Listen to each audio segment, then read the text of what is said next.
Hello and welcome back to the Oh No No No podcast. We're looking back at yesterday's defeat, unfortunately, in the Scottish Cup to Aberdeen. There was not to be any cup upsets on the Sunday compared to the Saturday, which seems to be cup upset galores. With a few championship teams, premiership teams going out at that point. I'm your host this evening, Robbie Weir, and to look through the game up at Pittodrie, which saw Rovers fall 1-0 behind a Jack Milne goal. I'm firstly joined by Leslie Mabin. How are you getting on, Les? Hi, not an awful lot of joy from Northern Lights yesterday, more something else which can't repeat before the watershed, but no, I'm glad to be here and looking forward to discussing the game with you all. Yeah, just the 43 minutes and then we'll be able to, we'll go in full barrels, Leslie. No, I don't think we will even. But also joined by, I had to skip his name initially because of the technical issues that appeared to be having at the side there, but Scott Fleming as well. Your cameras seem to be going on a wee adventure there, Scott. How are you getting on? Yeah, doing good. It was a good day out, I think, even just for the Rovers fans yesterday that made the trip up. I flew back to Holland last weekend, so I was unfortunate to miss out on this one. Still never ticked off Pittodrie, so I was a wee bit annoyed when we drew them out that I wasn't going to be there, but hopefully get it ticked off at some point in the near future. I've been seeing a lot of the Partick Thistle fans going ballistic with joy on Twitter because they've finally, for a lot of them, Elgin away. It's like the last round. Yeah. So many of them have got to get ticked off, which for a Scottish Cup away day, and I'm going to guess that's going to be in February, that'll get played, where you're going up against a team in the third tier. That's a pretty good result for them, to be honest. But we're not here to talk about Partick Thistle. You've not tuned in for draw, lose or draw. We're here to look at Raith Rovers and the ventures yesterday that we had. So pre-match comes through an hour before kick-off, and there was just the one change for the Rovers, Leslie, with Josh Milne coming in to replace Paul McMullen. Richard Chin missed out through illness, and then we had Lewis Vaughan and Ross Matthews on the bench. What were your thoughts on the starting 11 picked by Dougie Imrie? I think I was broadly happy with that. As we know, the defence is what it is, and you can't really have too many complaints about how the defence is played. I think Mullen coming in was a sensible one in that he sort of thought if we were going to have any joy, it's likely to have come from set pieces or from deliveries into the box, which Josh Mullen is very, very good at. And Richard Chin, if you feel for the guy, it would have been great for him, I'm sure, to have a chance in a game like that. Realistically, though, if we're going to lose him due to illness, it's probably better that happens in a cup game rather than in a league game where he may be needed. So, that was none of that was unexpected. I think a few people would maybe thought we might see Jack Hamilton dropping out, maybe just to take him out the firing line. On balance, though, again, you're against a pretty physical Premier League team. I think Greg might have mentioned this in the pre-match. And so you can see the logic there as well, in that it's then another head that can get on set pieces where you need to defend them in theory. So I think, broadly speaking, I didn't have any complaints. You can absolutely understand Dougie Imrie's logic with effectively going for as close to the same team as had played pretty well in the second half of the game before. So, there was nothing that completely threw me, no complete curveballs, nothing that was really unexpected. Yeah, and for you, Scott, was there any that jumped out for you, the changes that you would have liked to have seen, or were you quite happy in terms of what the setup was?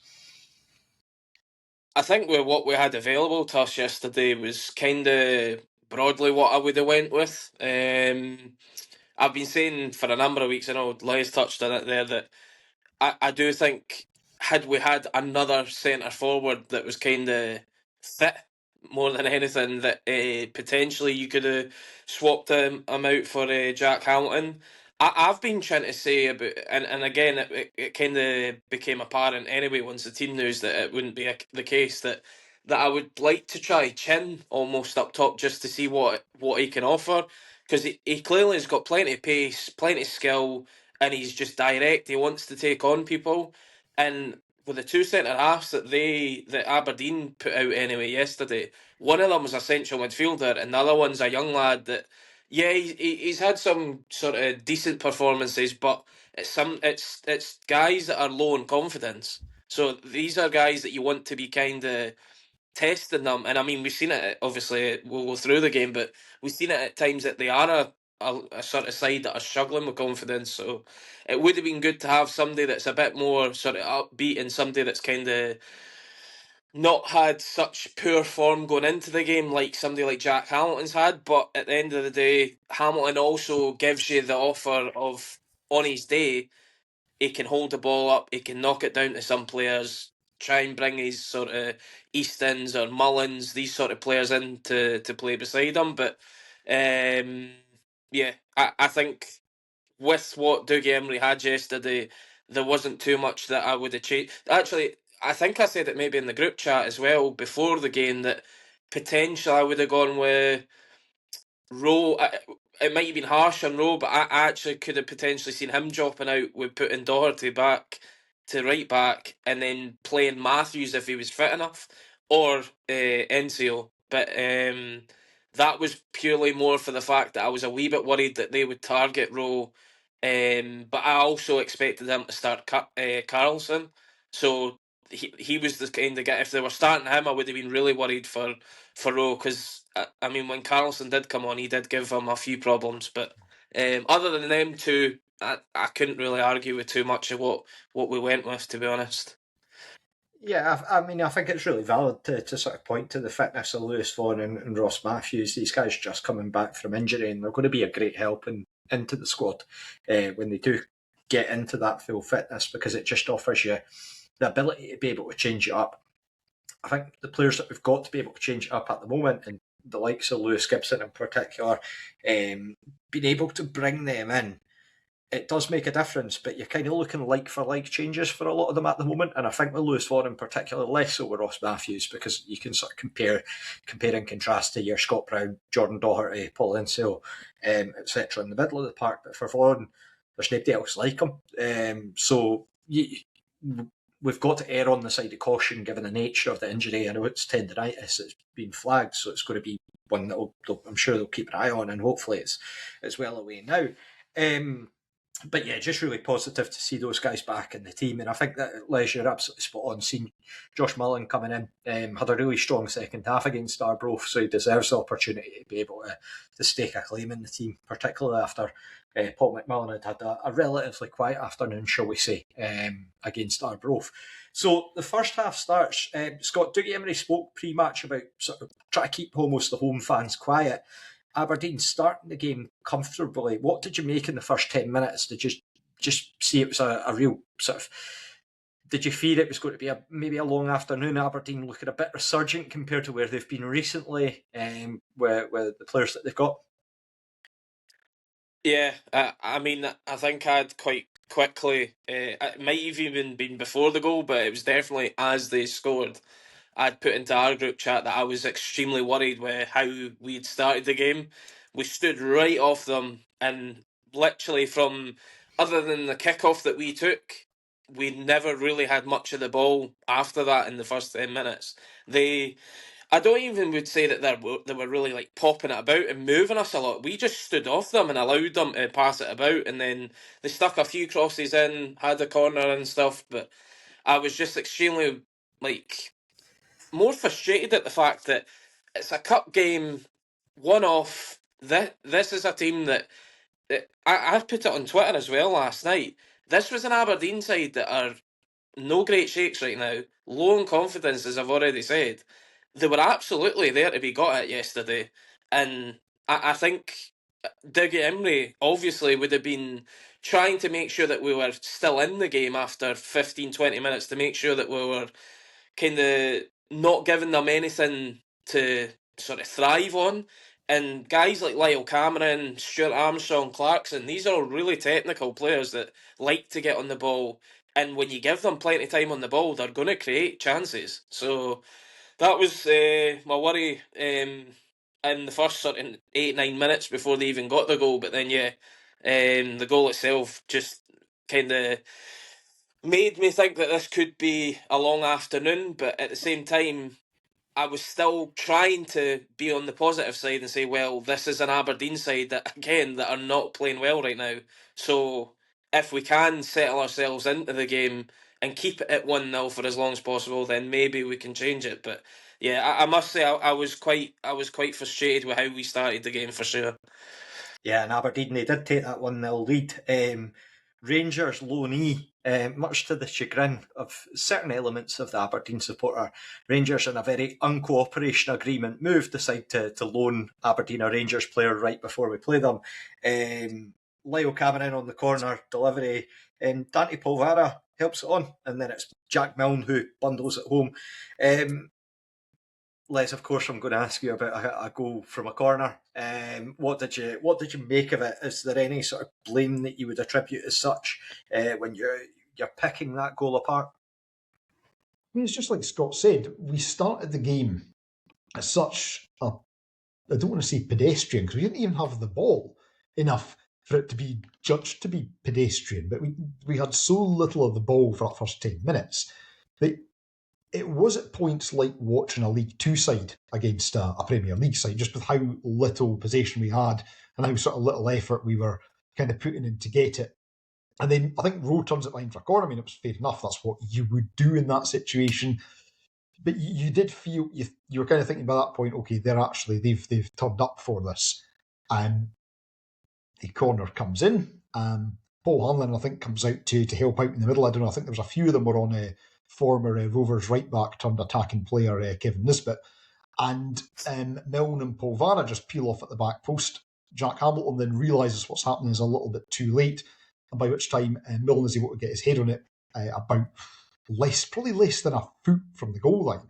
And it's fired past Josh Ray, who can do very little.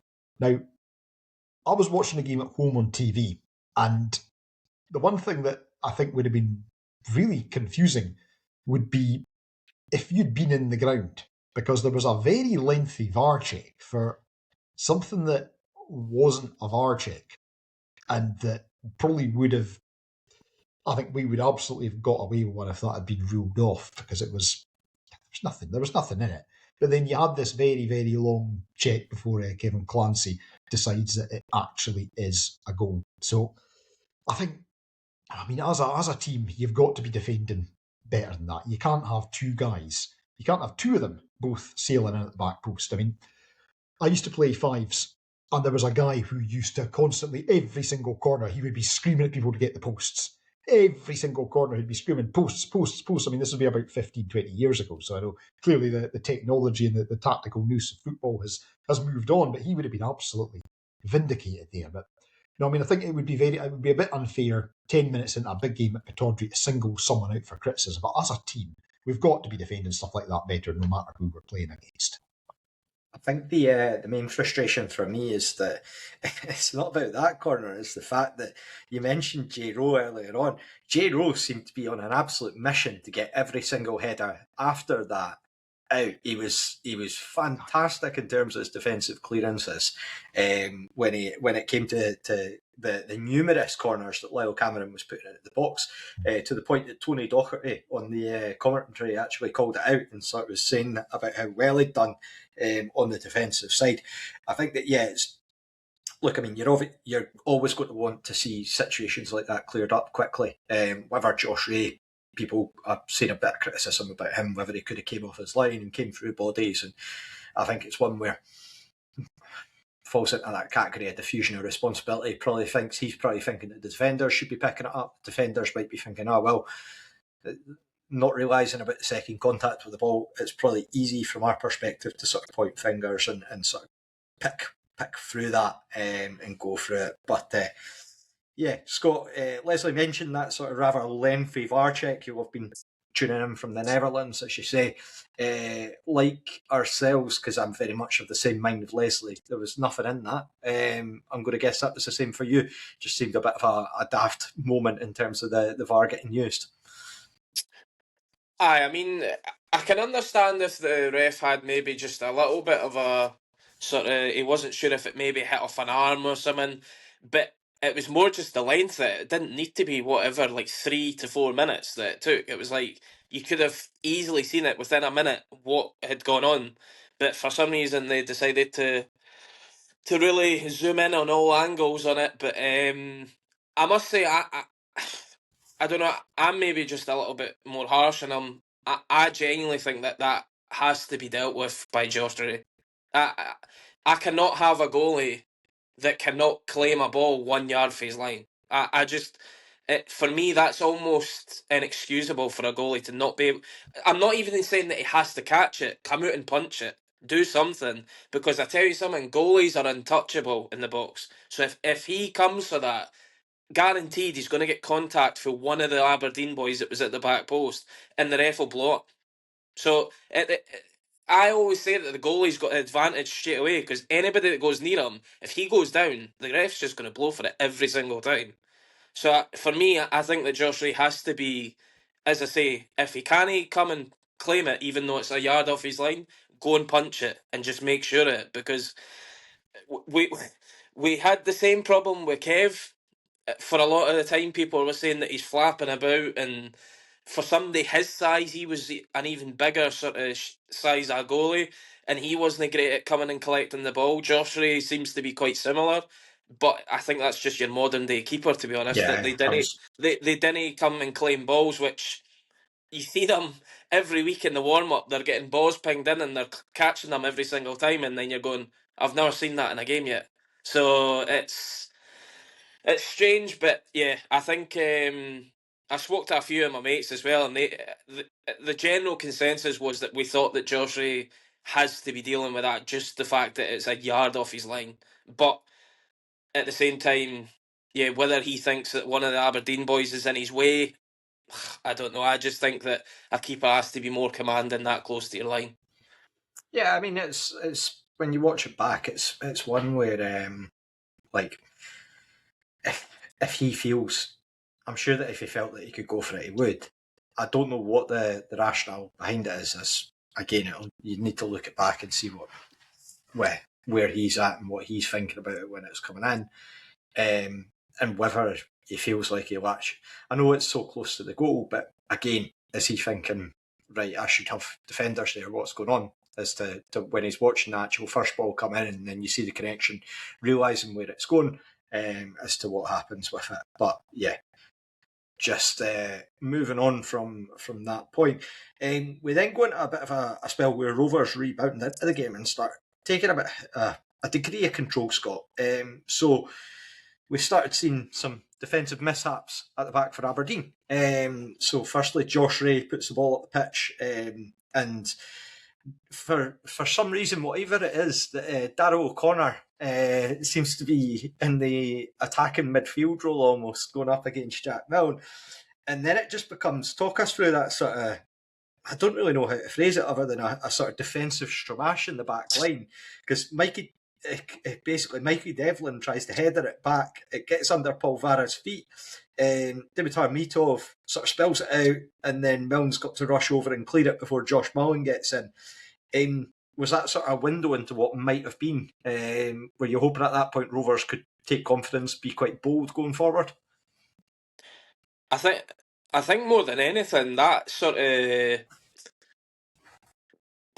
play that went on kind of summed up what a lot of the Aberdeen fans had been worrying about, was the fact that they were making so many errors, and too many times they were kind of giving up chances far too easily. And I mean, it shouldn't have even really came to a chance for us, but it ended up being, it was almost like you could have put like sort of circus or clown music over the 5 to 10 seconds that had like kind of happened, because was it Paul Vara that ended up, it basically, the keeper saved it, or he basically backheeled it without knowing, and the keeper's ended up making a decent save, and then I think it's Milne that's actually booted it clear. But on another day, that could have fallen to any of the Rovers players to tap in. But yeah, it's, I think for me, it was another sort of encouraging sign of, right, boys, can we just sort of settle ourselves down here and actually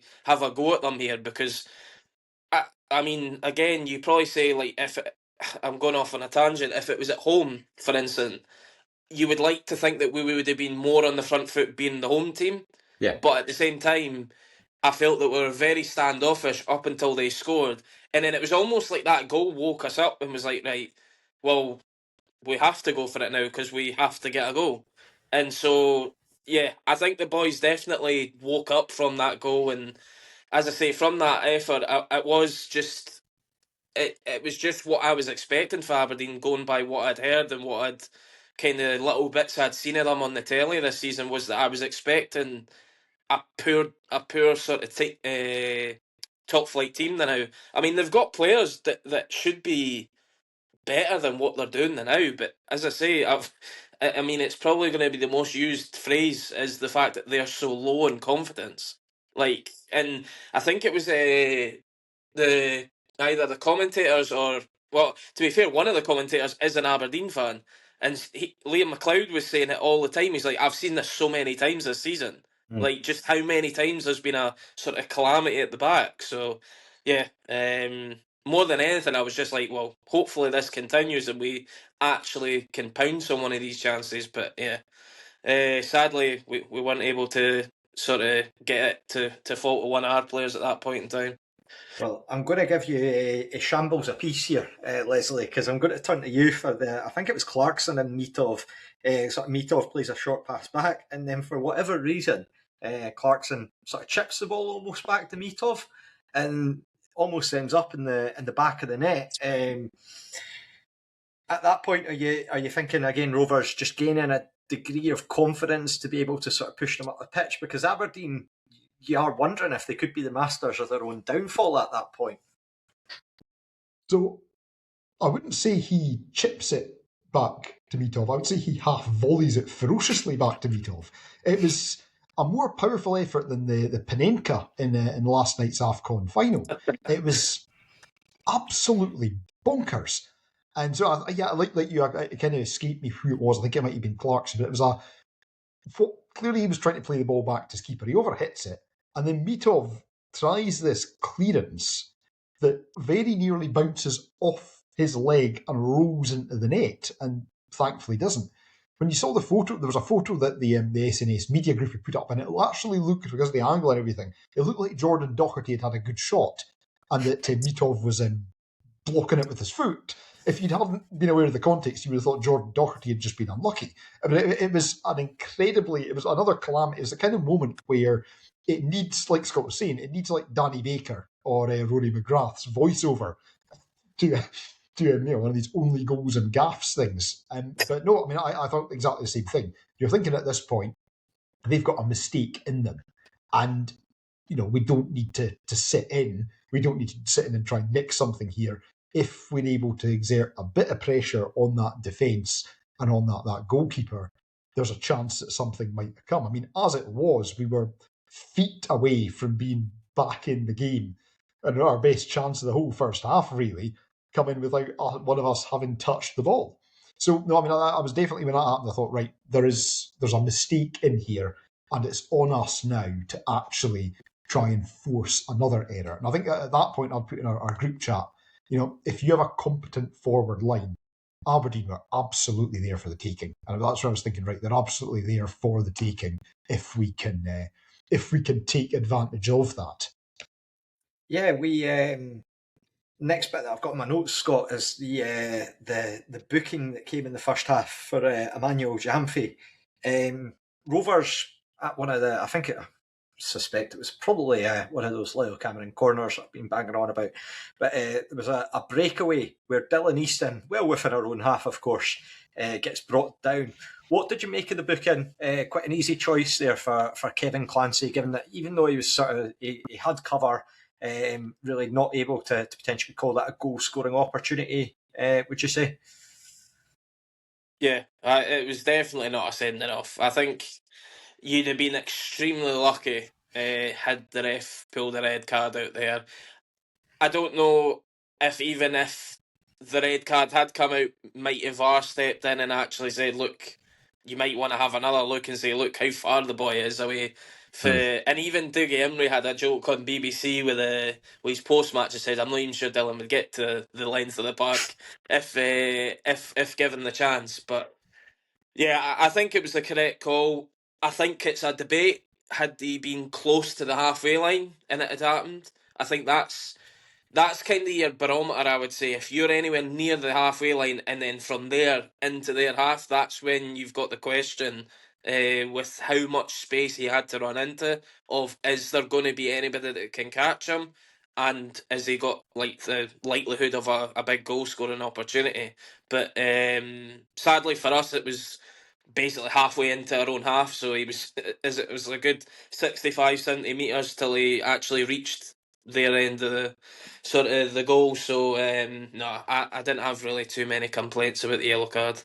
Yeah, absolutely. I mean, it would, like you say, it wasn't really even a question. I think the sort of group chat just basically unanimously agreed at that point. We were all sort of like, if that's 25 yards from goal, it's a very different question.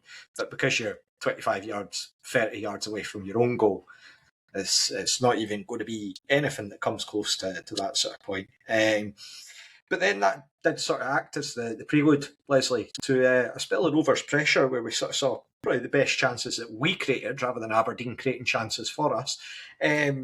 So firstly there was the Ewan Wilson shot as he came in from the edge of the box. A really good block, I've got to say, from Nicky Devlin.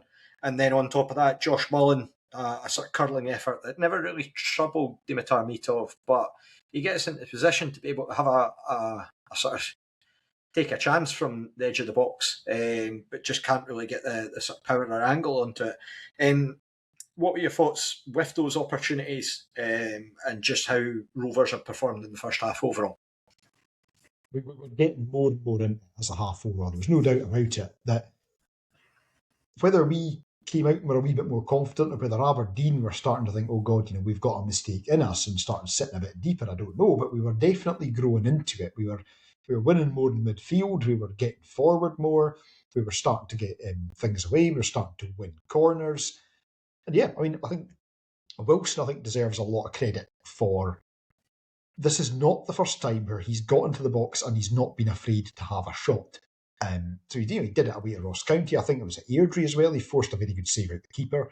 This, I think, is the third time he's had a really good shot that's been on target or very close to being on target.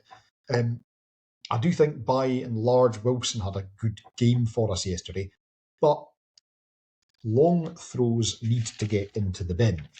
And I'm going to draw a diagram here to explain why. Go. So I think I don't know how many folk listen who did standard grade physics at school, but there's a difference. And when you look at distance and speed and force, then it makes quite a significant difference. So the top diagram here is something what you see with Lewis Strap or an effective long throw taker. You've got good horizontal speed, and that means that when the defender, whoever, the striker, whoever's forehead meets it, you've got a good amount of power and force. Blair's probably going to hold me up on this for remembering physics wrong, but I don't care. I'm off on one. I'm going to carry on.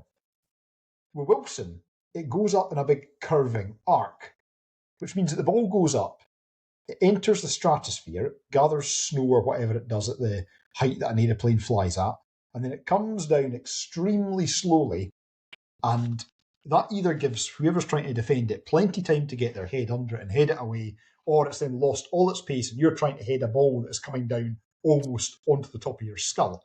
So I understand he's got the strength and he has the magnificent guns to do it, but the trajectory the balls come in at lose a lot of the benefit that you get from a long throw. So that was my frustration in the first half up towards the end, was that we weren't getting a lot of corners, we were getting a lot of throw-ins, but we weren't necessarily making the most use of the ones that we had. The Mullen shot as well, that was a nice little bit of play. It was a nice little bit of play to make that happen. And again, it just kind of showed that we were growing in confidence. We had that confidence to ping the ball, not ping about really, but just move it, get a few passes together. And again, that's what we need. We need guys taking shots. So it's Wilson, Wilson, as I say, got a shot away. I thought Wilson had knocked Devlin unconscious because the camera cut away and it came back to Devlin lying on the ground, not moving, getting treatment. And I thought he'd hit him right in the head and he'd knocked him out. He hadn't. He'd hit him in the groin or whatever, and he was recovering from that. And then Mullen, as you say, it didn't actually test Mitov. I don't think Mitov even had to dive. I think he just caught it standing, but it was a shot. And yeah, it reflected that we were growing into it. And, we kind of went into half time thinking, right, we've got something here. And you're thinking, right, we come back out in the second half, we can go for it, and we can definitely get at them. I'm still reeling from trying to keep up with BBC Bite Size over here with this physics lesson that's been given. With Wilson's long throws, obviously, again, he's a young lad, so to give him a wee bit of, it's something that I'm sure that, given time he and practice, had a good team. Hopefully it'll improve. But yes, it's yesterday, and so far, I mean, we've seen it work out maybe a couple of times so far. I think the Aki's game, we got a goal off one of them, but again, you would hope that over time, I mean, if there's going to be one manager that's going to be able to sort of coach in terms of how to do that effectively and what he's looking for, it's going to be Dougie Imrie in terms of knowing it. But yeah, I fully agree that in terms of the confidence aspect, I think that we're definitely getting stronger in the game. We'll be able to see a bit more. I know that Davy Hancock touched on it in his post-match interview when he really asked the question about, half-time came at the wrong point, didn't it? And I think that was very much the feeling across the support that would, come the start of the second half, Scott, it's again, Aberdeen start the second half is much in the same way as they started the first half. In fact, almost probably even quicker, given that they hit post within just over a minute of the restart. Was that maybe more an indication of Aberdeen's quality that they have within their team and the experience that they can bring to the table, rather than being a rocket up the arse, to stick to Leslie's physical lesson? I think it was weird because obviously, as you say, the end of the first half probably came at a really good time for Aberdeen. Didn't come for a good time for us. But then we started the second half. Basically, both teams actually started the second half how they started the first half, and you're like, well, come on, Rovers, that. Forget the first 10 to 15 minutes that you had in the first half and go off the last half an hour that you played. Because if they played like they did in the last half an hour, they've got half a chance of getting someone at the game. But I was a bit bemused at just how we had gone back to kind of how we had started early on in the game. But I mean, we got a little bit fortunate. Obviously, the deflection off Wilson came off the post. I thought Josh Ray was awfully confident that was hitting the post though, because he was sitting kind of couched, and I was like, that looked like it was going to be a lot closer than he clearly thought it was going to be. But I just think that for some reason, it's been sort of a repeated story the last few games that we've started really slow in the first half and even sometimes in the second half. I know against Arbroath, obviously Scott Brown scored pretty early into the second half, but apart from that, we've been quite slow in starting for either the start of the game or for half time in recent weeks, and I'm not sure why that is. I mean, we had that a few times under Barry Robson as well, but it was very well known in the start of second halves under Ian Murray for a long time that we were conceding goals within the first 10 minutes of halves. But I just hope that we can start to get a grip of that, because the last thing we needed was to concede a second, because I would have said that, I mean, we're already struggling to score one, so never mind asking us to score twice on the road. I mean, I think somebody brought up a stat yesterday that we'd only scored one goal in the last 8 away games. That's pretty damning if you ask me. So I really hope that it's not a sign of something to come, and that we can actually start halves a lot more positively than we have been recently. Yeah, definitely. Rovers, they did try and exert themselves somewhat on the game, Leslie, but mix up between Scott Brown, pass with Jordan Doherty, not able to control it, sees Kevin Nisbet break through in a sort of one-on-one almost with Josh Ray. Josh Ray makes a good save, and then the rebound comes back after a bit of pinging about in the box. It comes back to Jesper Karlsson, but Doherty gets back for the block. Do you think it was a case of Aberdeen sort of being able to utilise that picking us off on the counter, or was that Rovers' own misgivings, or a combination of both? And what did you make of the second half performance up till that point? I mean, like Scott says, we've been bad at starting slowly, both in first halves and second halves for quite a while. I do wonder if the instruction they were maybe given was make sure you don't go and lose a second within the first 10 minutes. That was the instruction they were maybe given. The result of that, perhaps, is we ended up sitting a bit deeper. But I mean, it also shows as well, Aberdeen do have the quality. If you've got a guy like Carlson who's got a bit of pace and who you can bring off the bench, then things like that are going to happen. We absolutely used a get out of jail free card there, no doubt about it. Assuming we're talking about the same incident, the amount of time that Aberdeen have to shoot both Nisbet and Carlson, the amount of time they have to get shots away, was very symptomatic of, funnily enough, a team that is just very, very low on confidence and really struggling to score goals. And I mean, that was a recurring theme too.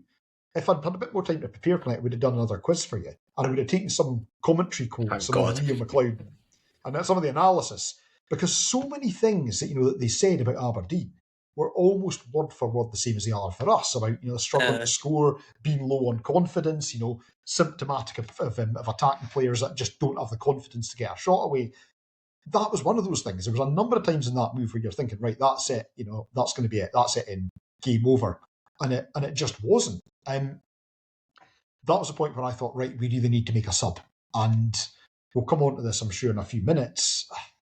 But if there's one maybe criticism I might have had in the second half, is that we maybe left it a wee bit too late to take the handbrake off. We did go for it, and I think McMullen coming on when we get to that point was the right thing to do, bringing a bit of pace on. But maybe we just left that 5-10 minutes too late, because there was a spell around the 60th minute mark where it was just Aberdeen corner, Aberdeen corner, Aberdeen corner, and you're thinking, right, we've actually just run out of ideas for any outball, for any way of getting the ball up. But we were fortunate that we got through that period without conceding anything. But that was a real heart in the mouth moment for me. Yeah, Scott, Leslie references the substitution, so let's talk about them.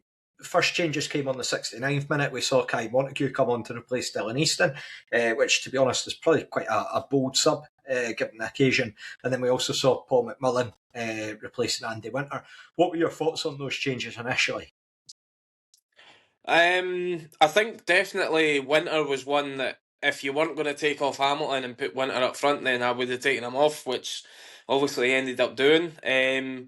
I'm glad that Kai Montague's actually been given a good 20-odd minutes here, because I said it yesterday after the game that I thought there's been a few games recently when we've been kind of down to the bare bones that I expected him to even get some time off the bench, and he's almost had none. And so I took that as either Imrie is clearly not sure on him yet, or maybe he's actually carrying something that he's not sure about using him. But Imrie was pretty sort of upbeat and positive about him in his post-match, saying about how he's been doing well in training and he needs to get minutes. So hopefully it's a sign of something to come that we do get to see more of Kai Montague in the near future. A wee bit surprised that Easton went off, but I think it was more to do with the fact that we probably needed more legs and more pace injected into the game. Now, Dylan Easton, of course, has got the skill and can create something out of nothing and get you a goal, win you a game sort of out of nothing. But the sort of type of game that we were to play at that point in time, it probably did mean that he was the unfortunate one that needed to come off, just to try and, as I say, inject a bit of pace into the lineup. I think actually, more than anything, see if you had Richard Chin on the bench, I think you would actually seen Richard Chin on for Easton rather than Montague. And then still Winter for McMullen to kind of really put sort of two direct, tricky players on. But no, I think the two boys that came on, they done their job. I thought without creating loads of chances, or it was all kind of half chances, few crosses into the box, all that sort of stuff. But I think we kind of, as Les said, we were without. I don't think Aberdeen really pinned us back, or were like there was corners and stuff. But I was never worried that we were like going to be conceding loads of goals. Like, they weren't creating chance after chance. They had the odd one now and again, but I just thought, well, we have to go for it at some point. As Les said, could we have gone 5 minutes earlier? I think Imrie probably wanted to get to 70 minutes in his head and go, right, I'm going to have a right go at this, because he probably expects maybe 5 minutes added time. I'm going to have 25 minutes to go, right, we've got 25 minutes to get a goal, then go for it. And to be fair to him, he brought the subs that probably most people were expecting at certain times on. So I can't really argue with the ones that he went with in the end.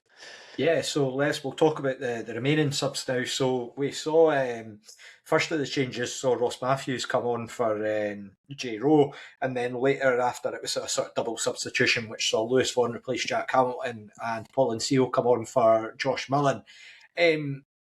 Sort of two-pronged question for you here. What did you make of those changes and the influence that sort of, I mean, we saw Lewis Vaughan come on very quickly, having a sort of snapshot at goal after cutting in from the wing, and what was a quite nicely worked move, but also how big a factor do you think that is for Dougie Imrie being able to utilise those players going in for hopefully should they stay fit, which again, obviously touchwood, etc., is one for the rest of the season?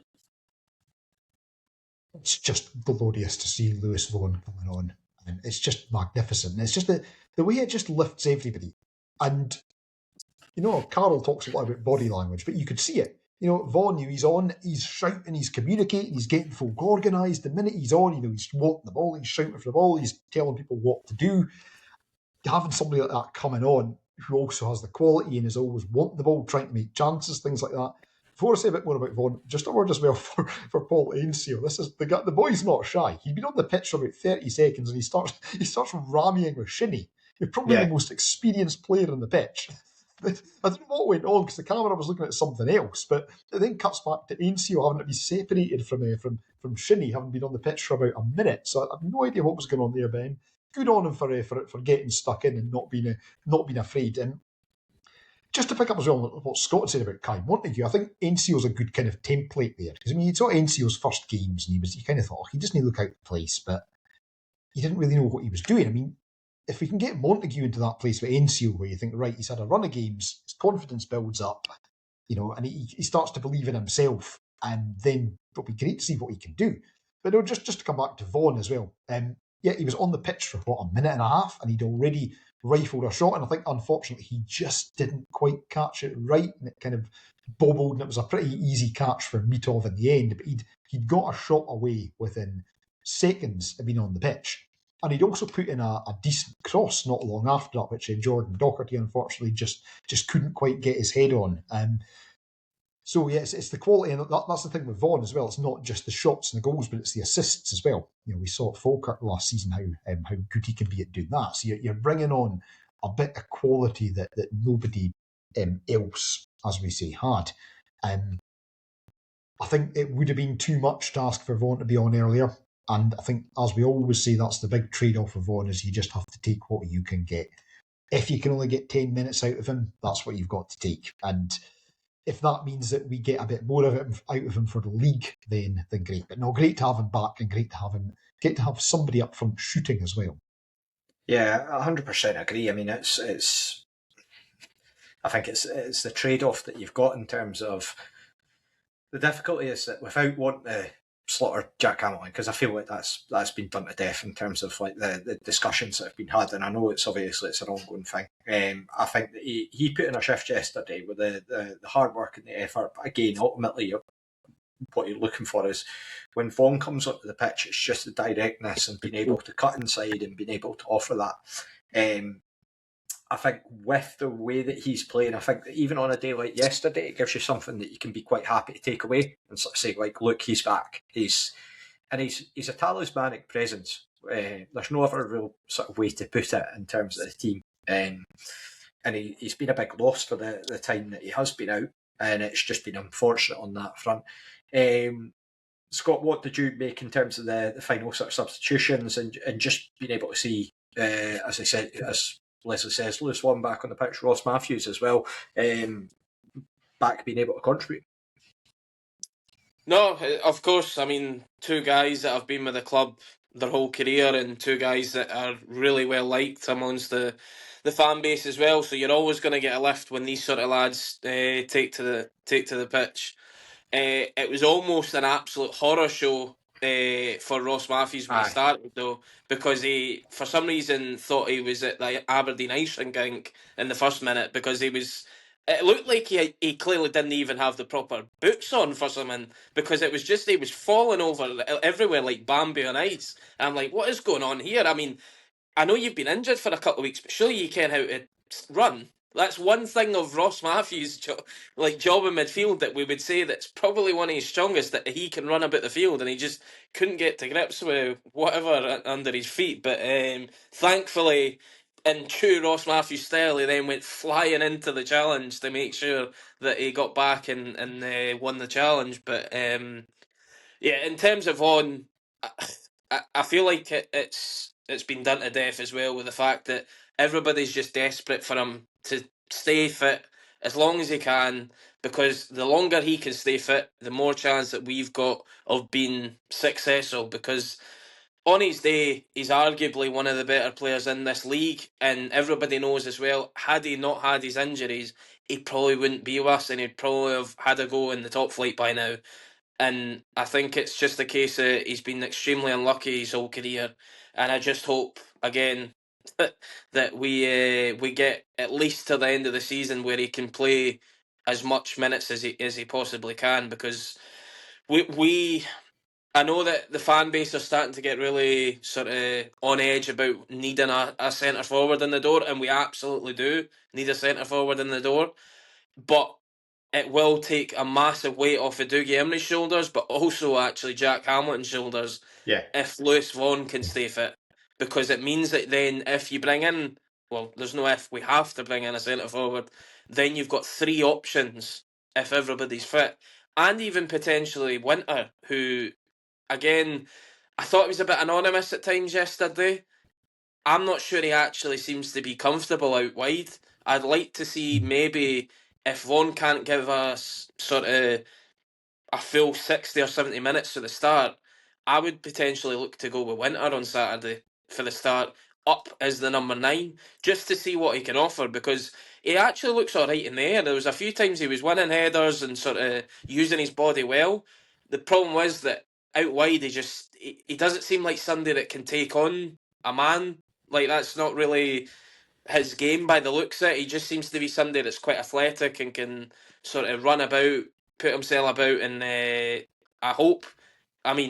think he scored a few goals for Arbroath last season, so I'm hoping maybe if we can put him in that number 9 position, that he maybe can at least get maybe 4 or 5 goals between now and the end of the season to help, and then hopefully Vaughan and maybe Hamilton can also chip in between now and the end of the season.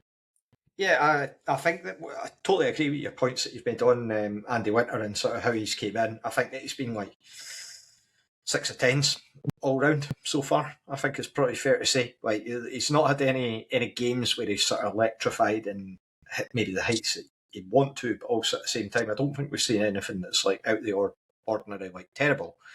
But I think with a team that's, with the lack of attacking threat that we've had recently, it's that you're looking for that little bit more. I think that with him, I'd be keen to see him as a 9. I think he did get used up at Arbroath as a bit of a 9, and to how we'd be able to utilise that. I can understand Dougie Imrie's lineup that he went with for yesterday's game, in particular using Hamilton, because as you said right at the top, Scott, Aberdeen's defence, like they had Paul Vara at the back, he's a midfielder, being able to sort of unsettle them and being able to sort of try and throw them about, it does make a degree of sense in that form. And I think as well, from Dougie Imrie's point of view, if Jack Hamilton could get a goal yesterday, then suddenly, like, we're talking about a completely different sort of we then go into sort of talking about cup heroics and things like that, and being able to lift his confidence and being able to boost it. And I know that that's been spoken about lots, but it can be a factor. We've seen it before. So just keen to see how we line up against Queen's Park. Well, of course, have a full pre-match podcast to do that, but they've not played in so long in terms of Saturdays. I don't even know who they've got at the back that's going to be fit. That's the thing, is to whether Charlie. I think Charlie Fox. I think he got a serious injury again, and maybe they've got Ewan Murray in there as well. The lad of Jura as well, but again, that'll all get covered on the pre-match podcast. So, Les, I'm going to come back to you. So, I mean, it's probably fair to say that in no way, shape or form were Rovers outclassed by Aberdeen. It was quite a tight game, and that, if anything, maybe a degree of a missed opportunity there. Dougie Imrie spoke about how he was proud. Sort of first 10 minutes only, real disappointment. He acknowledged the lack of cutting edge. Again, praise for the likes of Kai Montague, Lewis Vaughan, being a massive return for the rest of the season, and sort of went through his team selection. One of the stats that got rattled off by the BBC during the sort of commentary for the game was about how Rovers, I think, are the lowest away goals in the UK overall. What did you make of that stat, and how tough a fix is that given the January window and where we're at? So I did notice that stat as well. I think about largely because I tagged you straight away. It was like, you'll be straight on that. So, I mean, what I didn't have time to drill down into is whether that is simply league goals or whether it includes cup goals as well, because it's even more concerning if it includes cup goals, because then that's that 5 goals up at Elgin doing a lot of the heavy lifting. But even if you take that out of the equation, so in the league, unless I've misremembered, we've scored 5 goals away from home this season. 2 against Partick at Firhill. So one was a Dylan Easton penalty, one was Ross Matthews. 1 at Morton, which was due to an error. 1 at Ayr, which was due to an error. And 1 at Queen's Park, which was a defender. Now, this is where I think you have to... I understand why people are not happy with Jack Hamilton, but I think this is where you've got to say that's not all on him. There's a lot of people who should be absolutely mortified at that. I mean, that is a kind of stat from teams that get relegated. And I hope we don't end up in that position. But that is the kind of stat you read about teams that end up going down. Remember that Cali team a few seasons ago that had the best defence in the league, or the second best defence? Ended up in the playoffs because they couldn't score goals. Ended up going down because they couldn't score goals. So it is a real concern, and that's on everybody. It's on the guys that we've got to be able to step up and do that as well. Having said that, it's really not an easy window to be shopping in. And there's also this idea of, you just get somebody in. So let's have a brief history of just get someone in. Josh Gentles, Cody David, Eden Marsh, maybe, but the body of evidence since he left us kind of suggests... Truro, get him up the road, get him up the road. I wouldn't have said it in the summer, but get him up... I wouldn't have said it 3 weeks ago, but get him up the road. Lewis Jameson, the body of evidence of just getting someone in is not great. I mean, so it's a tough window, but we do have to do something. We do have to get somebody in, and I think we've got time and space to sort it. The early seasons help with that, but it could become an existential issue if we don't sort it, or if somebody doesn't step up. And I wouldn't want to be in a position where, again, for the umpteenth season, we're relying on Lewis Vaughan and on Dylan Easton to drag us out of the proverbial again, because we've had far too much of that in recent times. But as I say, that is a mortifying statistic. 5 goals away from home in the league. And there's a lot of people who've contributed to that. There's no benefit. And while I'm venting as well, I heard a bit of it through the TV. I've been hearing about it as well. Direct scapegoating individual players is not the way to go. It helps nobody. It helps absolutely no one. And it's a collective. It's a collective. By all means, when people are not playing well, we won't sugarcoat it on here. But scapegoating individual players is not the way to do that. So I hope we can get it sorted, and I hope we've also got the options to be able to take folk out the firing line too.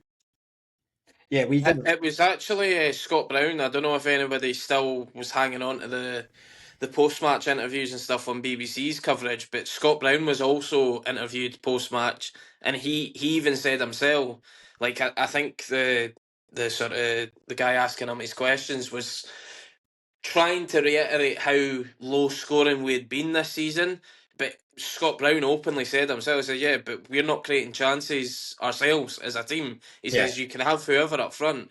I mean, I would openly say, and probably we would have had maybe a few more goals, even with Vaughan up front. We've not been creating like barrel loads of chances that Jack Hamilton's been missing, like 5-6 chances a match or anything like that. But Jack Hamilton also is the one that's in that number 9 position. There's times where you're like, he probably could be in a better position. Or, I mean, for instance, the crosses we were sticking in yesterday for Josh Mullen in the second half. There's got to be, surely at some point, Jack Hamilton has to take a sort of a risk and go, you know what, I'm just going to dart front post and try and make something happen. Whether it's a case of he drags a defender out of a position that probably the defender wasn't wanting to go into, and whether he gets contact in it or not, it might mean that somebody else can come sort of rushing into the box and get on the end of. So yeah, it is definitely a team issue that we've only scored 5 goals away from home this season in the league, but yeah, I still think we definitely need to get another centre forward in the door that's going to hopefully be able to help create, but also put away chances as well. Do you think exiting the Scottish Cup at this point, Scott, do you think that changes the complexion for January just in terms of the options that are available? I mean, we'll get the funds for the Scottish Cup. Hopefully they pay that by chaps so we get it as quickly as possible. But with it, I mean, it's money there. Admittedly, not as probably as much as the club might have hoped in terms of being able to get through to the next round. You look at some of the draws the teams now. Again, this is fag paper calculations, but I think we would have got Queen's Park or Stranraer at home if we'd got through. I might be wrong about that. Alan was disagreeing with me in the chat yesterday, and I never actually got round to figuring it out. But do you think that in terms of where we're at, does that change the complexion for January, or do you think it will still be a case that, I mean, to look in terms of who's actually available and where we go, like it's quite hard to really nail down targets that are going to be available at the moment? Yeah, I mean, I can't even really think of too many centre forwards that I'm screaming out going, they're not getting game time at their club and bring them in.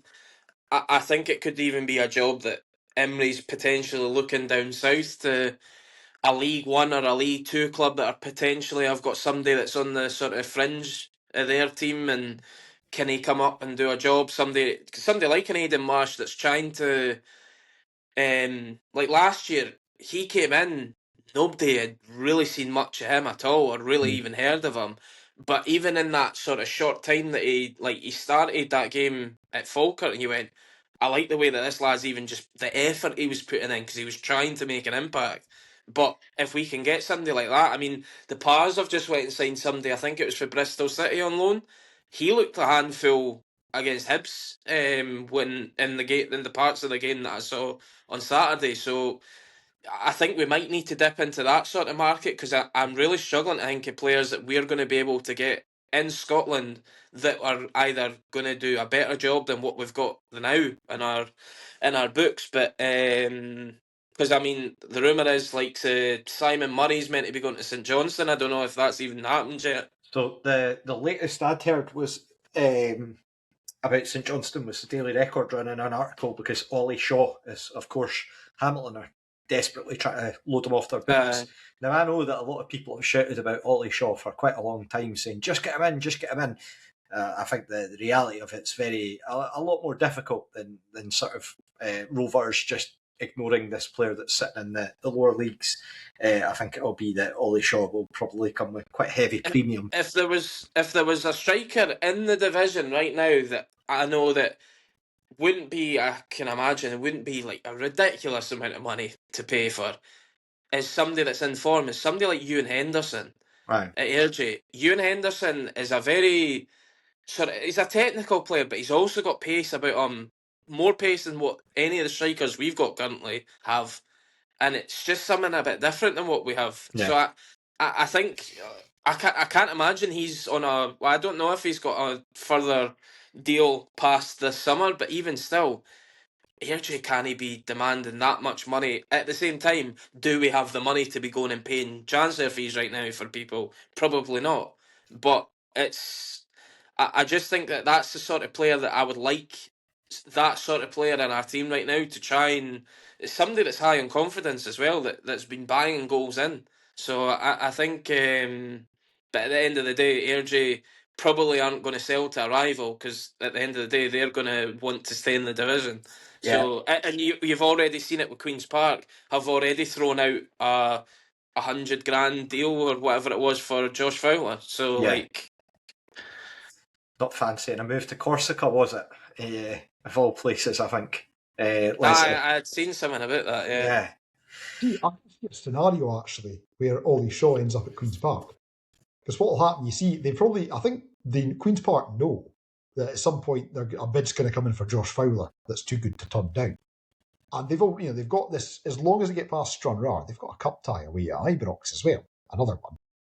So they've got a ton of money coming in. And you could see them putting a deal in for someone like Ollie Shaw. But yeah, I mean, I think Scott makes a good point that there's not really a lot out there. You look at the division below, there's always a risk. Is someone going to step up? Yeah. And down south, it's a complete lottery. You can get somebody that's really good. You can get somebody that's not really good. Yeah. And I think that's worth reiterating as well, is John Potter and Dougie Imrie are not just sitting going, yeah, this is fine, Oh, yeah, that's a point. If we should maybe pick up the phone to Ollie Shaw's agent.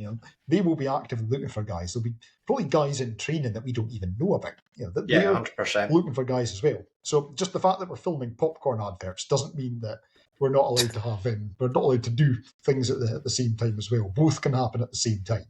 Yeah, there's famously one computer at Starks Park that's just Rory Kilgar sitting behind it, like, no, sorry, John, you're not allowed on it at the moment. I've got some popcorn adverts to be editing. Not that Rory's going to be editing those, but I think that the point remains the same, though. It's like you say, like, I mean, you look at Airdrie, they've signed Robbie from Edinburgh City. I think he had like 9 goals in 22 games or something like that. They've decided to go down that route and take a bit of a gamble. And I think that this is the thing. Like, if we bring in a player, there's of course no guarantees. I think the sort of philosophy nowadays is in terms of like you're really hoping that you can bring in a player that's kind of viewed as a bit broken and like not the greatest, and then you're the ones to be able to turn them. Kind of like we did with Kevin Nisbet, funnily enough, topical given that we were playing against Aberdeen, where you could just basically change the sort of mentality and sort of shift it towards the player becoming their value increasing and being able to get the best tune out of them. So much easier said than done. You mentioned a loanee to Dunfermline from Bristol City. Well, remember Ephraim Yeboah that was on loan to Dunfermline last season, who I think just so limited impact that Dunfermline fans were quite scathing in terms of their criticism with him. Right, anything else to add, lads, before we go? Are we quite comfortable? I don't think so. The treble's off. Well, always next season, as they say. Still on for the double, though. So we'll be back for a league game against Queen's Park before the SPFL Trust Trophy, which is conveniently going to be on Premier Sports. A nice wee addition for that away game. So at least it's on the TV and the ballot for tickets as well.